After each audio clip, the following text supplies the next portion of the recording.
उत्तर प्रदेश के गोरखपुर में एक थाना लगता है पीपीगंज, और उसी पीपीगंज थाने में एक गांव है जिसका नाम है बैराघट्टा। उसी बैराघट्टा गांव में 30 जनवरी 2026 को सुबह सुबह जब गांव के लोग टहलने के लिए निकले थे तो उनकी नजर एक ऐसी चीज पर पड़ती है जो आज तक उन्होंने अपने गांव में कभी नहीं देखी।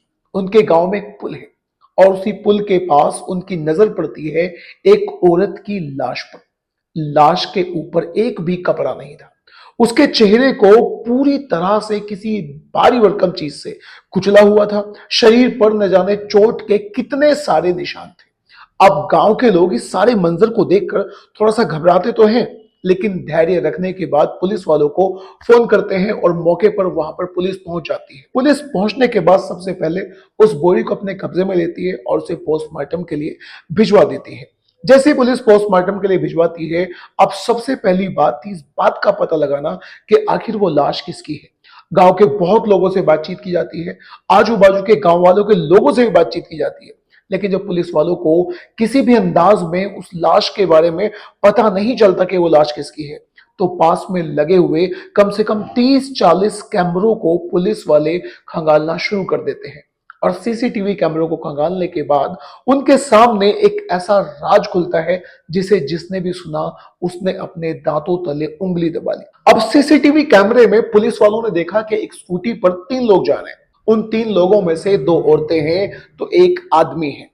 अब पुलिस वालों की निगाह उस स्कूटी पर ठुक जाती है। नीले कलर की उस स्कूटी का नंबर निकाला जाता है और नंबर निकालने के बाद अब पता लगाना था कि वो स्कूटी का मालिक कौन है। स्कूटी के मालिक का पता चला कि पास के ही एक गांव में रहने वाला रामविलास साहनी उस स्कूटी का मालिक है। अब पुलिस वाले सीधा सीधा रामविलास साहनी के पास पहुंच जाते हैं, उसे हिरासत में लेते हैं, उसे थाने लेकर जाते हैं और उससे पूछताछ शुरू की जाती है। अपनी पूछताछ में रामविलास ने बताया कि उसने उस स्कूटी को बीती रात अपने दामाद को दिया था जिसका नाम है विजय साहनी। अब पुलिस वाले सीधा सीधा विजय साहनी के पास तक पहुंच जाते हैं और विजय साहनी को थाने लेकर आते हैं। जब विजय साहनी से सख्ती से बातचीत की जाती है, उससे पूछा जाता है कि पिछली रात तुमने उस स्कूटी का किस अंदाज में यूज किया है, जरा ये बताओ।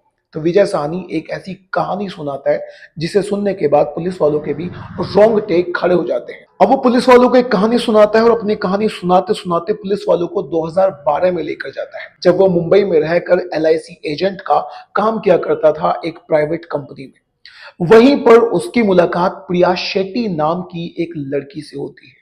दोनों एक दूसरे से मिलते हैं, दोनों में दोस्ती होती है और इसी दोस्ती के दौरान दोनों में प्यार होता है। प्यार इतना गहरा होता है कि इन दोनों में संबंध भी बन जाते हैं।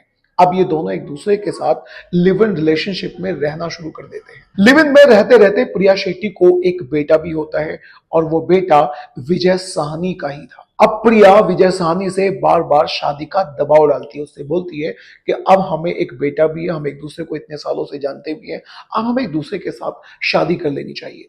लेकिन विजय के दिमाग में कुछ और ही चल रहा था। विजय गोरखपुर के ही गांव का रहने वाला था। अब उसके दिमाग में चल रहा था कि उसके घर वाले उसकी शादी जिससे कराएंगे, शादी तो वो उसी से करेगा। और बस अपने दिमाग में इसी प्लान को रखते हुए वो एक दिन मुंबई को पूरी तरह से छोड़कर आ जाता है और अपने गांव आकर अपने घर वालों के कहने पर पास के ही गांव की संध्या नाम की एक लड़की से, रामविलास साहनी की बेटी से शादी कर लेता है।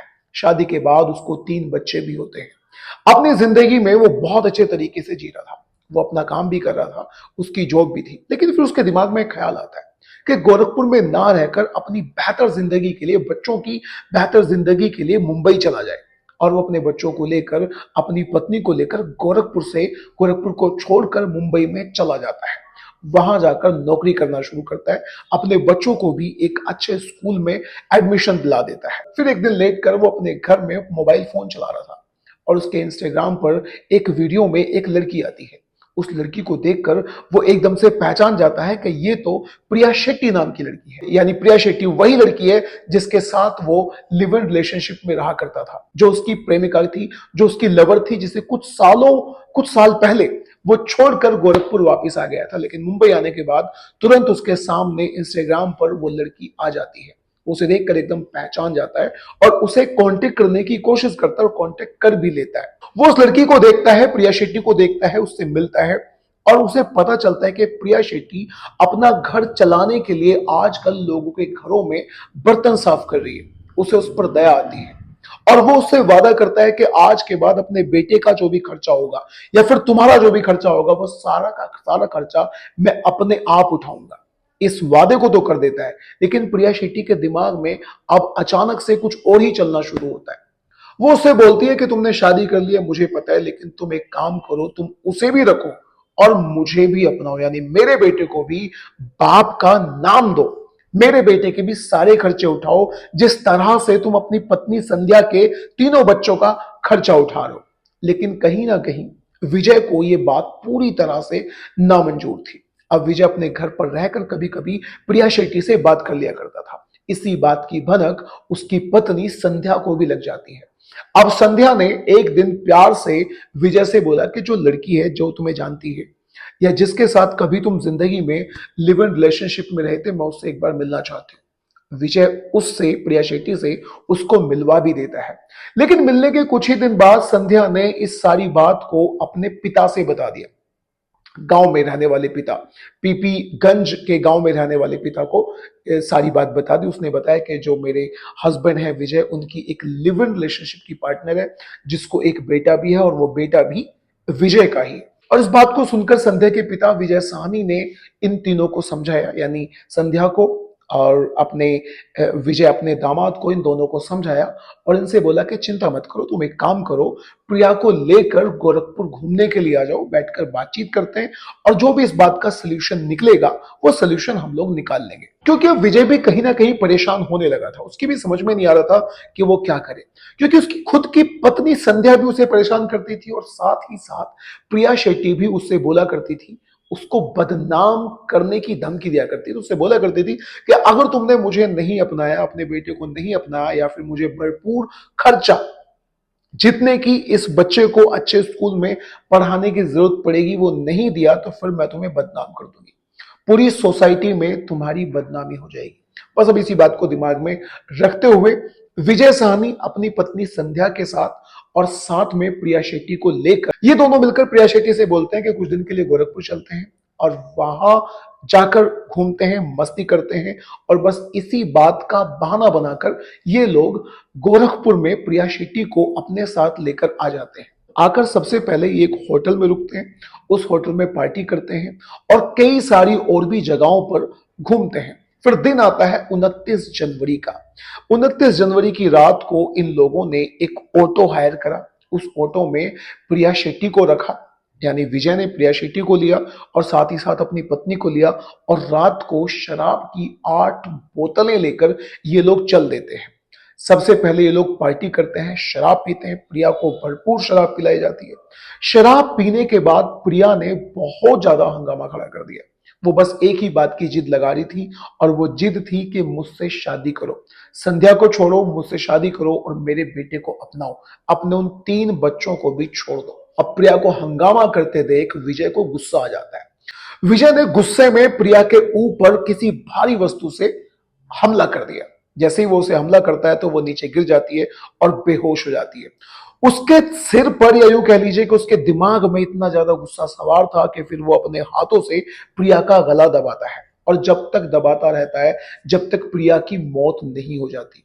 इन दोनों ने मिलकर अपने हाथों से प्रिया का गला दबाया और उसकी हत्या कर दी, उसका मर्डर कर दिया। उसका मर्डर करने के बाद अब इनके दिमाग में बात थी कि कैसे भी करके सारे सबूतों को मिटाया जाए, यानी किसी भी अंदाज में पुलिस को पता नहीं चलना चाहिए कि इसको किसने मारा है। तो सबसे पहले वो उसके चेहरे को पूरी तरह से कुचल देते हैं ताकि उसकी पहचान बिल्कुल भी ना हो सके। उसके चेहरे को कुचलने के बाद अब जो विजय था वो अपने ससुर के पास जाता है, रामविलास साहनी के पास जाता है, उनकी स्कूटी लेता है। विजय को अपने ससुर की स्कूटी का सहारा इसलिए लेना पड़ा क्योंकि जो ऑटो वाला था उससे लड़ाई इनकी हो गई थी। लड़ाई इसलिए हुई थी कि ऑटो वाले ने अपनी ऑटो का किराया इन लोगों से मांगा, लेकिन लोगों ने उससे बोला कि हमने तुझे शराब पिलाई है इसलिए हम तुझे किराया नहीं दे सकते। अब वो अपने ससुर के पास जाता है, उसका स्कूटर लेता है और स्कूटर पर ये दोनों लोग यानी संध्या और साथ में विजय साथ में प्रिया शेट्टी की लाश को लेकर बैठते हैं और निकल पड़ते हैं उसकी लाश को ठिकाने लगाने। अब ये लोग पास में ही पीपीगंज में ही लगने वाला गांव बेलाघट्टा, उसके पास लगने वाले एक पुल के पास पहुंच जाते हैं। वहां जाने के बाद प्रिया शेट्टी के शरीर से एक एक कपड़े को निकाला जाता है ताकि कपड़े को देखकर कोई उसकी पहचान ना कर सके। और इतना करने के बाद उसकी लाश को रात के अंधेरे में ये लोग वहीं पर फेंक कर अपने घर वापस आ जाते हैं। आपको जानकर बहुत ज्यादा अजीब लगेगा कि उसकी लाश को ऐसे करने के बाद, यानी प्रिया शेट्टी का मर्डर करने के बाद, जो विजय साहनी था वो सीधा अपने नाई के पास जाता है और नाई से बोलता है कि मेरे बाल मूंड दे, यानी मुझे गंजा कर दे, और अपने आप को गंजा करवा लेता है ताकि जब पुलिस वाले या कोई भी इंसान इसकी जांच या फिर पहचान करने की कोशिश करे तो वो पहचान में ना आ सके। अब विजय साहनी ने अपनी पत्नी संध्या, 3 बच्चे, यानी जो 3 उसके बच्चे थे, प्लस प्रिया शेट्टी का बेटा, इन प्रिया शेट्टी को मारने के बाद, प्रिया शेट्टी का मर्डर करने के बाद संध्या को और विजय साहनी को प्लस रामविलास साहनी को, इन सभी को जेल होगी। अब प्रिया शेट्टी का इकलौता बेटा जिसकी उम्र तकरीबन 12 से 15 साल के बीच में है, खुद उसके 3 बच्चे, अब उन 3 बच्चों का क्या होगा प्लस उसके बेटे का क्या होगा, आप मुझे कमेंट बॉक्स में अपनी राय दीजिएगा, बताइएगा कि आप इस तरह के केसेस में क्या कहना चाहते हैं। विजय ने सही करा, प्रिया शेट्टी की जिद सही थी, या फिर प्रिया शेट्टी या फिर विजय और संध्या ने सही किया? आप जो कुछ भी कहना चाहते हैं अपनी राय कमेंट बॉक्स में जरूर जरूर बताइएगा।